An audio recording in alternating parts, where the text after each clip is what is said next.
It's almost! He's done it again! Unbelievable! Oh, straight into the roof of the net. Nice one. Straight down the middle. So a good performance. Hello and welcome to the very first episode of Firstpost 2025. I'm Rupha Ramani and here's wishing you all a very, very happy new year. Let's get things started.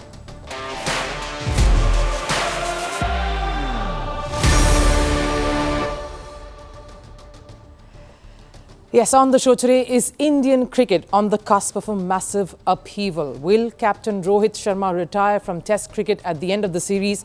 The last test is in Sydney. There's plenty of unrest in that Indian dressing room after that humbling loss at the boxing test in Melbourne. It's not been a very, very good start to a new year for the Indian cricket team. What can we expect from this front? Meanwhile, chess world is rocked by the Magnus Carlsen and FIDE standoff. FIDE seems to have found some of its voice after the World Rapid and Blitz Championship got over. But the truth is, FIDE relaxed its dress code rules for Carlson alone. Has this episode proved FIDE to be spineless? And will they look to do some damage control? And there has been fresh criticism for the Paris Olympic medals that were handed out to their winners. The newest to attack the country are French medalists. More on that in the show. But first, a look at the headlines on Sports 360. Starting with football, Inter Miami and Argentina captain Lionel Messi has launched IPO for his real estate investment trust in the Spanish market. The company owns 7 hotels, commercial real estate properties and houses. It is valued at $232 million and the share price was set about $60 on the opening day. Over in tennis, Novak Djokovic made a winning start at the Brisbane International Singles event. The top seed beat Australia's Rinky Hijikata 6-3, 6-3 in straight sets.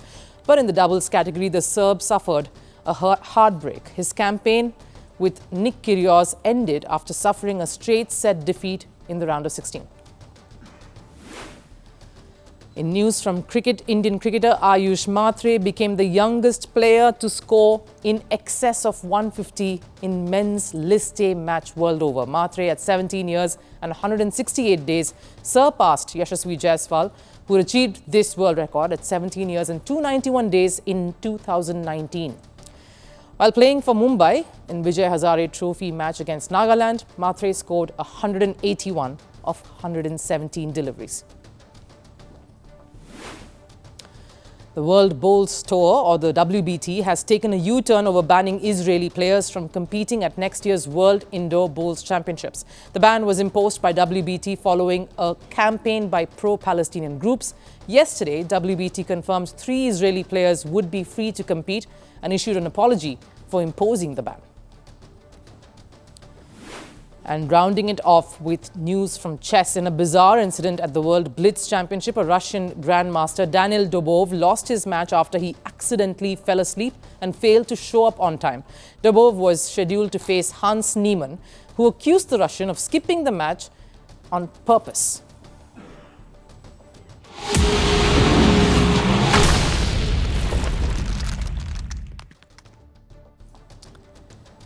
Is it the end of the road for India's World Cup winning captain Rohit Sharma? Speculation is rife of the Indian men's cricket team captain walking his last steps in Test cricket. And it was bound to come to this because any loss has consequences and repercussions. There are many reasons why we are now talking about Rohit's impending farewell. The biggest, clearly, has been that the runs have simply dried up. Rohit Sharma in Test cricket has only averaged a little over 24 in the 14 matches that he's played. He's only scored a little over 600 runs. That has been quite a dry spell. His last 10 tests in the format do not do justice to the caliber of Rohit Sharma, to what we've seen him being capable of. Scores of 3, 9, 10, 2, a duck as well in between there, and 100 in all of this really cannot make you hold on to a spot at the top any longer. The performance in this format has been very patchy, to say the least. I would still keep that to the side. Numbers do not more often than not tell the complete picture. They are just embellishments to the actual narrative. But the actual narrative itself is threatening to crumble. That of a World Cup winning captain trying to cap off a brilliant year in shorter formats Unfortunately, Rohit Sharma doesn't feel like the confident captain who won India the T20 World Cup and led the squad to the ODI World Cup final just the year before. Life, as it always does, seems to have made a drastic U-turn for the most celebrated Indian cricketer this year. India is not winning. A win almost always is the carpet that poor performers can go unnoticed under. But the Rohit Sharma vacuum is just too big to go without being addressed. And the fact that he led India admirably in the shorter formats in the previous year makes this a lot more difficult to come to terms with and be honest about. But that's the biggest folly in the Indian cricketing system, not knowing when to make that transition, walk away and quit, and the misplaced sense of loyalty that key decision makers seem to have when it comes to having frank conversations with certain players who have become untouchables. Untouchables because their history and contribution and their greatness in some sense forbids or prolongs talks of a certain word that no one likes: retirement, giving it all away. It gets more uncomfortable when it's linked to someone who is likable like Rohit Sharma. A pattern BCCI and the selection committee would do well to take note of and break. The other reason why Rohit Sharma's impending exit has become a burning issue has been the response of fans and media everywhere. The internet has not been kind, yes, but they've also been brutally honest.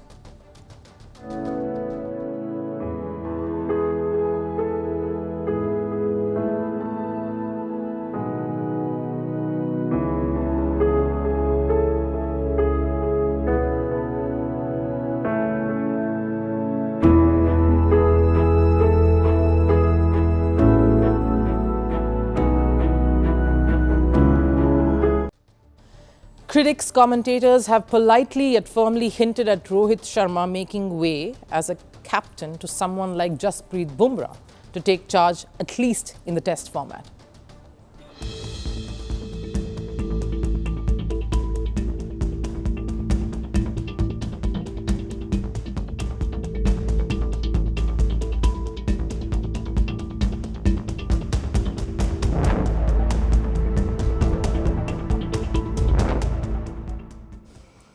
Rohit himself stands firm. He doesn't think it's the end of the line for him.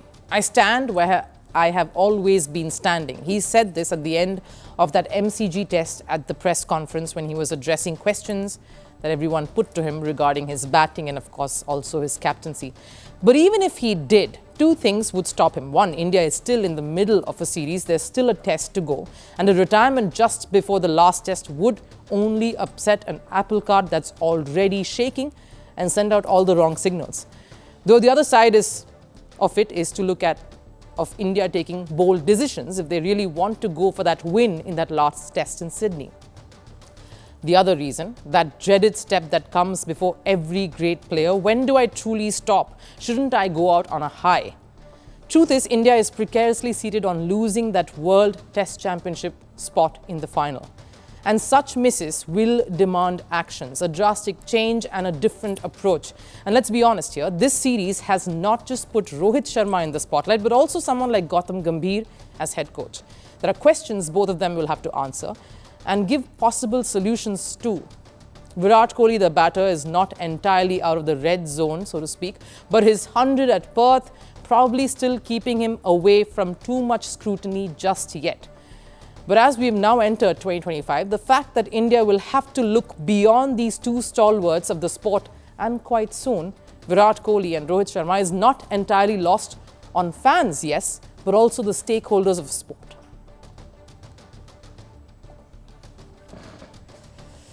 The Jeangate controversy has made chess even more interesting. After the heroics of a calm and composed Gukesh Domraju at the World Chess Championship, chess world is witnessing an angry and rogue Magnus Carlsen on rampage, taking on the sport's governing body, FIDE. Carlsen made a return to the World Blitz Championship and was crowned the joint champion alongside Ian Nepomniachtchi. The duo settled for a tie in the final as three sudden death games still failed to produce a result, a winner. Rare occurrence this, but not as rare as a player taking on the sport's governing body itself. While the win was a tight slap on FIDE, who fined Carlsen for wearing jeans at the Rapid Championship, that was not enough. Carlsen took another cheeky dig and added more fuel to what fans are now calling the Jeangate fire. Just a quick recap. The world number one, who walked out of the Rapid Championship following a war of words with FIDE over the dress code violation, returned to the Blitz event after FIDE coaxed the Norwegian. FIDE relaxed its strict dress code just for Carlsen. But the world number one was in attack mood nevertheless. He arrived a minute late to his round one match, dressed in a fresh pair of jeans as promised. And when asked about the reason behind his late arrival, this is what the champion said. Yes, I got a new one. I got them just for the game today, which is one of the reasons why I was late. But of course, it's my responsibility. It feels good to be back. He then went on to win the title. This not the only jibe Carlsen has taken in this entire episode and this fiasco. Let me jog your memories just a bit. After Carlsen boycotted the Rapid event, he abused FIDE and mocked the whole dress code regulations. My patience with FIDE was not very big to begin with. I'm too old at this point to care too much. They can enforce their rules. That's fine by me. My response is, I'm out. I don't think anything more has to be said. Although FIDE relaxed its rules, they showed some spine by reacting to Carlsen's very colourful language. If the question is how I respond to Magnus's words, I know no less colourful words than him. Trust me. I just feel that things like these cannot be resolved in a way where you start making personal attacks and offences. And Sutovsky didn't end it all just there. He even suggested Carlsen benefits from these events. He needs these, indirectly pointing out that it isn't FIDE or chess who need Carlsen, but it's the other way around. One can simply compare to how things were 6 years ago to now. Either prize funds, number of tournaments, with quality of tournaments, the organization of events and their location. Magnus benefits from these events, even if he plays in less and less of these. With these strong statements that the FIDE CEO made reacting to Carlsen earlier, it felt like it was going to be a long and conflicting battle between these two parties, maybe resulting in Carlsen not participating in any future events. FIDE wants to have their control. FIDE CEO Emil Sutovsky likes that, and he wants to say, my way or the highway. But did FIDE really stand their ground in this entire case, in this scenario? Even before the Blitz event, FIDE had put down their weapons. President Arkady Dvorkovich even regretted that the Carlsen situation indeed escalated without a resolution being found. The same FIDE who pressurized Carlsen for changing his denims immediately relaxed its rules just to accommodate Carlsen and welcomed the world number one back into the fold with open arms. Let's face it, Carlsen made FIDE look like a spineless body. And given the way Carlsen is targeting FIDE, it doesn't look like the battle will end here. The Norwegian knows that FIDE needs him, so he will do as he pleases. The intention is not to hurt the body. That is just the way Carlsen is. So this scenario puts the governing body in very poor light. They bend their rules for Magnus Carlsen, but what about the rest? If the rules can be adjusted for just one player, why not alter it altogether? Because currently it's just Carlsen going rogue. Though the rest are abiding by the rules, they are just as displeased. And how much time before the others really start questioning FIDE too and put their feet down? Because this is Magnus Carlsen, one of the most successful players in the sport's history, inspiration to many players, including young prodigies like Gukesh and many more making first strides into this sport the world over. FIDE either needs to hold their ground and treat every player equally, which they fail to do, hence facing the wrath of someone like Carlsen, or simply do away with the rules that are bound to create controversies. Because if one player continues to get a special treatment, then it just feels like Carlsen equals chess. Is that what FIDE needs others to reflect on, and a player basically ruling the governing body? The world has just stepped into 2025, but the chaos from 2024 continues to be a topic of discussion in the new year. Paris's failure as an Olympic host has been well documented. Now that has amplified further after many athletes complained about the tarnishing medals. And here's the kicker, the latest to join in on the chorus are two French Olympic medalists who've mocked the medals their own country made and gave to all the winners. They haven't just criticized the poor quality of the medals, but also the state of the medals have made them believe they are living in the 1920s. One of the athletes compared this medal to crocodile skin as it continues to shed layers of sheen and shine. While it all started as serious complaints, it's now turned into a mockery of sorts. A report.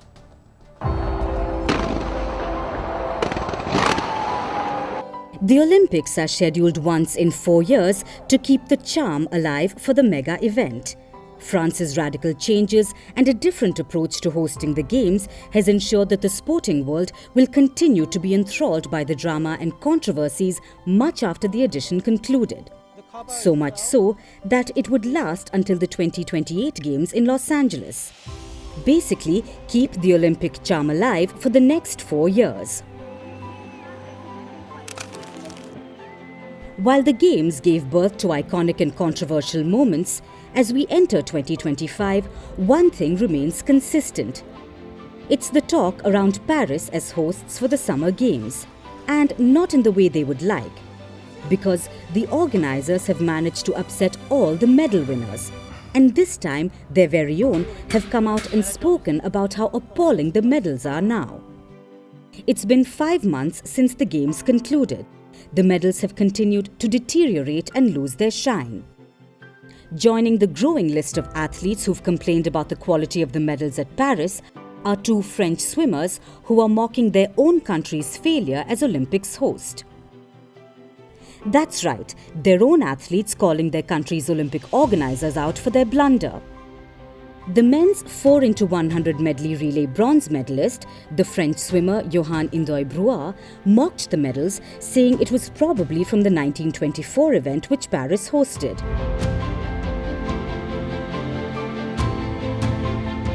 That's just how tarnished and weathered the medals look right now. While Brouard's jibe is enough to make a mockery of Paris's failure, his teammate Clément Secchi compared the medals to crocodile skin. Come to think of it, the irregular patches and worn-down metal does resemble a crocodile skin. But the question is, are these medals even half as valuable as crocodile skin? Like that Birkin bag that went for $450,000 in 2022. Will the Paris medals be just as valuable because they've started looking like crocodile skin? No chance. And it isn't just these athletes who've complained of the poor state of the medals.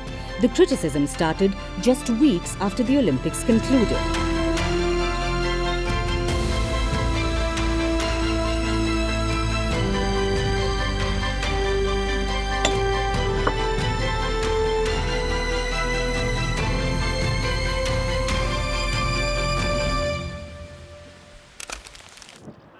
The Olympic motto is to portray the culture and identity of the host nation. And yes, Paris is known for its art, historic infrastructure and ancient monuments. But that doesn't mean they make their medals actually resemble ancient monuments. Because it won't be long before athletes start comparing them to structures in the Stonehenge era. Maybe that's the only way they can become as valuable as a crocodile skin bag. A piece from the Stonehenge era would certainly hold a more historic significance. Time for last serve. Is the New Year's Eve complete without a grand party of fireworks? For Real Madrid fans, it was perfect. The club organised their traditional open training session for the fans. The Madrid supporters even interacted with the footballers after the session. It was quite the party. Take a look.